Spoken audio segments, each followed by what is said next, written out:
Hey, y'all, and welcome to another edition of Did You Know, the Farm and Ranch version. So, today we're going to talk about a form that you should fill out if you have acquired or disposed of agricultural land in the United States and you are not a US citizen. And this would also apply in the case where, let's say, you have created an LLC in the States. So you think, well, that's a local US entity.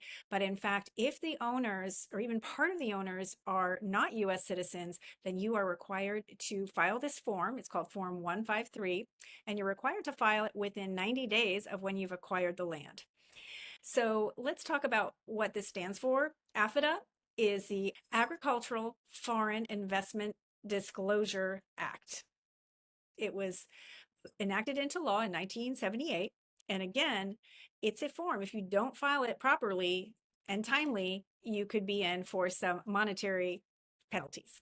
So let's take a look at this form, which I've got right here. It is pretty much a one-pager with some additional information on the second page to make sure you are indeed what's called a foreign person. So I am not an expert in this, but what I do know is if I have a client who is buying this property, I can at least advise them that they need to fill this out. So it does ask some interesting things. For example, it's going to ask the legal description, the tax ID or the property ID number.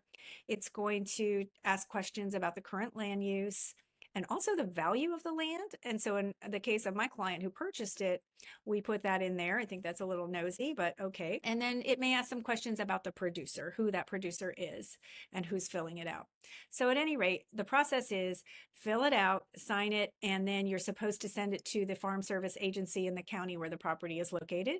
So that's it for today. If you have any questions, I'll do my best to help, and thanks for listening.